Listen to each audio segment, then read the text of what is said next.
So hi mga madi, meron pala akong isi-share sa inyo at i-review na sunscreen na hiyang sa mukha ko na may allergy. At yung mukha ko kasi sobrang sensitive. Kung may mga gagamitin ako ng mga sunscreen, cream, or kahit moisturizer, pag hindi hiyang sa mukha ko, sobrang daming tutubo sa mukha ko ng mga pula, mga makati siya, mga butlig-butlig. Basta magre-react siya sa mga ginagamit ko pag hindi siya hiyang yung mga ginagamit kong cream o sunscreen or moisturizer. At saka iniiwasan ko talaga siya ngayon at saka ina-avoid ko siya sa mga cream na hindi ako mahiyang kasi sobrang sensitive nga ng skin ko at naghahanap ako ng mga sunscreen na suitable sa skin ko na hindi siya magre-react kasi nakailang sunscreen na ako mga madi. Hindi talaga ako hiyang, nakalimang sunscreen ako nabili. Nagamit ko lang siya na 1 week.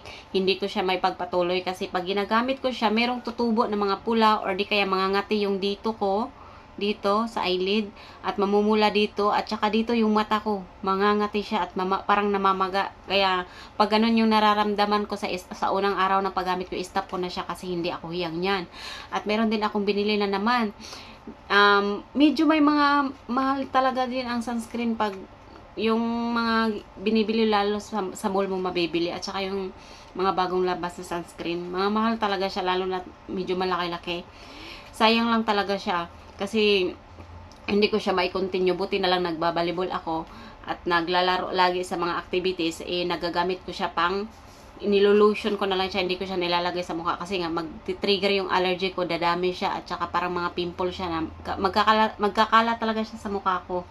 Tapos mamumula siya pagkatapos ng pula, mag-iiwan siya ng mga marks, parang mga ganito mga madi. Yan. Tsaka yung ayan, hindi yan. Tsaka meron siyang mga marks sa mukha na mag-iiwan na dadami pa naman siya. At tapos nahirap siyang tanggalin. Kasi hindi ako nagre-rejuvenate ng mukha. Hindi ako gumagamit ng mga rejuvenate set. Hindi siya matatanggal agad. Kaya sobrang nahihirapan ako sa mga marks na may iiwan sa mukha ko. Kaya iniiwasan ko talagang gumamit ng mga sunscreen na hindi ako hiyang. Pag alam ko hindi ako hiyang, tinitigil ko na yan. Nakalimang sunscreen. Pang-5 tong gamit ko ngayon guys na sobrang nagustuhan ko at nahiyang ako guys. So i-share ko sa inyo kung ano yung sunscreen na to guys. Ito yun siya guys. Ultra Free Sunscreen ng Hikari. Una nito mga langga, naghingi lang ako sa friend ko kasi nga may binili akong bago. Hindi ako hiyang. Sabi ko, pahingi ako ng sunscreen mo ng kunti, itatry ko lang siya kung mahiyang ako. Yan din ang bibilhin ko na sunscreen kung mahiyang ako. So, nagtry naman ako mga langga at yun, positive. Hindi ako naghiyang. Ay, hindi ako naghiyang. So, yun na nga, nahiyang ako pala. Nahiyang ako sa sunscreen na yun. Yung sunscreen na yun mga langga, yung old version nito. Wala siyang amoy at saka puti yun. Tsaka nagtry ako, maganda siya sa mukha, may may glowing effect. Tsaka nagustuhan ko talaga yun kasi hindi nga nag-react yung mukha ko at tsaka wala siyang amoy kasi pag may allergy ka sa mukha, bawal sa'yo yung mabango. At saka bumili nga talaga ako nung pagkalinggo. May 4 ako na sunscreen na ginamit ko na binili, hindi ako hiyang, mga bago pa, mga langga. Nandyan lang sa bag, ang isa nandun sa CR nilagay ko. At pinang-lotion ko na lang. So, pumunta ako sa Sunday dun sa Central at bumili ako nung katulad sa kanya. At yun pala, nasad ako. At disappoint din ako nung unang pagbili ko nung binili ko. Kasi pagbukas ko, hindi talaga siya pareho sa kanya na puti. At yung binili ko, pink ang laman at saka mabango. Yun pala, yung bagong labas nila na sunscreen yun. Pero pareho lang sila ng brand. Pero yung bagong labas nila, kulay pink siya at saka medyo mabango siya. Nasad ako kasi mabango. Alam kong hindi ako maghihiyang kasi pag mabango, alam ko na yun na magre-react. Kaya sabi ko, itry ko na lang kasi hindi ko naman malalaman pag hindi ko siya itry. So yun nga, nung tinry ko nung una, kinabahan ako mga langga kasi magbabalibol ako noon. Tsaka pag mainit, magre-react yung allergy, di ba? So tinry ko siya, inayaan ko lang, pero pinapakiramdaman ko yung mukha ko. Unang-una, siyempre paglagay mo pa lang, medyo nagmo-moisturize siya. Yung medyo siya ba, moist. Pero hindi siya ganun kalagkit. Madali lang siya natuyo sa mukha ko na ano ako kasi kasi nga pag maalikabok, pag nagmo-moist, 'di ba? Mag-aano 'yun ng alikabok, magsisip-sip o magdidikit, mga ngati. Pero hindi ako nangati, sabi ko baka hiyang ako, ituloy ko lang.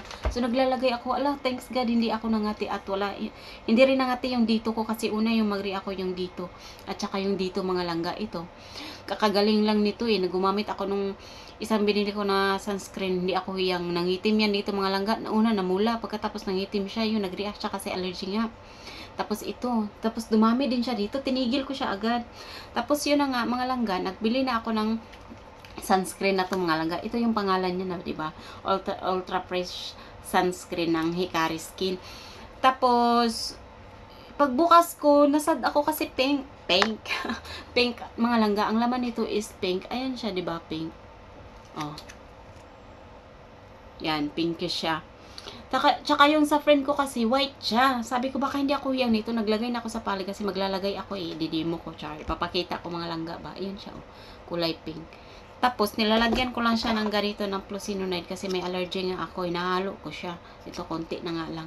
Inahalo ko lang siya ng konti. Pero minsan, hindi ko siya nilalagyan. Pero hindi talaga nangati yung mukha ko nito kahit hindi ko siya lagyan ng cream ng pang-allergy.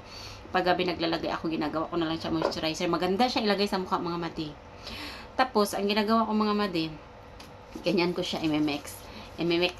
Pasensya na kasi Bisaya ako. Hindi ko masyadong ma-deliver na maganda yung pagkakasalita sa Tagalog. So, ganyan mga madi, yung effect niya, magpipinkish yung mukha mo. Ang ganda niya. Tapos, may glowing effect siya. Diba? Tingnan nyo. Oh. Diba?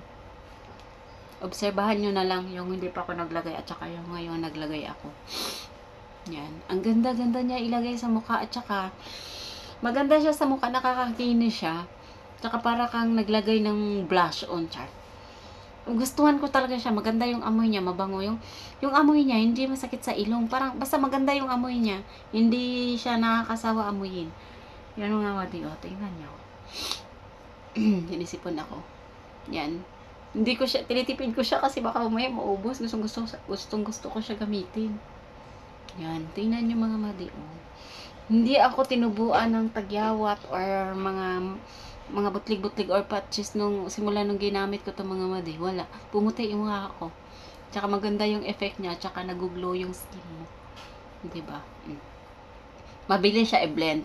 Tapos maya-maya, ma-absorb na yan siya ng mukha mo. Hindi siya malagkit. Lightweight lang siya. Maganda talaga siya gamitin mga madi. Bibili ako nito ulit sa Sunday or kung magsahod ako para may stock ako kaya mamaya ba maubos siya.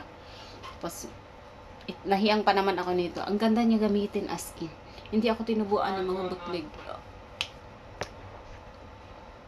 Hindi ako tinubuan ng mga butlig-butlig at saka yun lang mga kunti lang nilalagay ko kasi mamaya na naman 3 hours or 4 hours maglalagay ka na naman ulit, diba?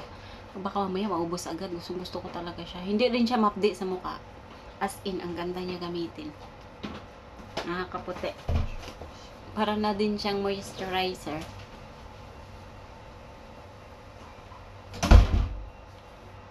Tapos, maya-maya niyan mga madi, pag na-absorb na sa mukha nyo, hindi siya malagkit.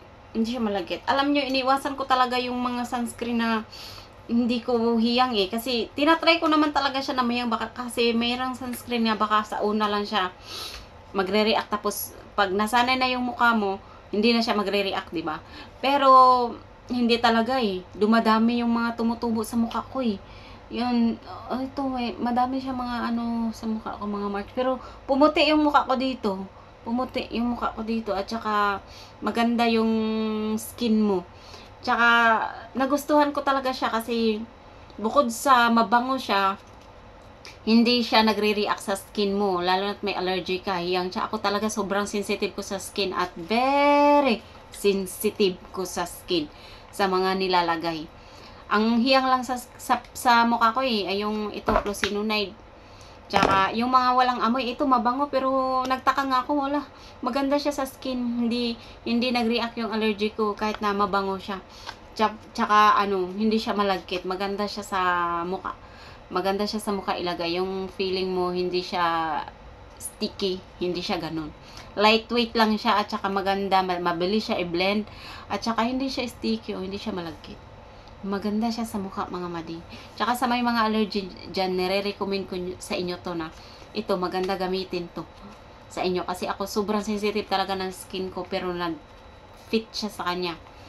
Ang dami kong sunblock na ginamit. Hindi ko na lang pangalanan. Kasi alam ko, nag-trending din yung mga sunblock na yun. Kasi nga, hindi naman tayo pareho ng skin, diba?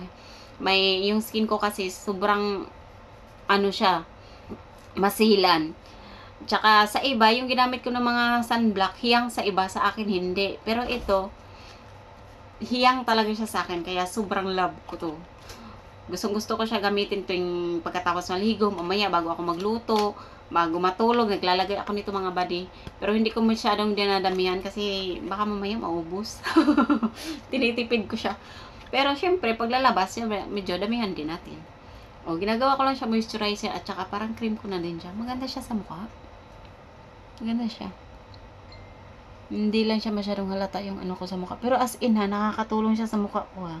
Hindi tulad ng ibang sunscreen na ginamit ko na imbis gaganda ka, papangit ka pa lalo. Pangit ka na nga, papangit ka pa. Yan lang mga madi.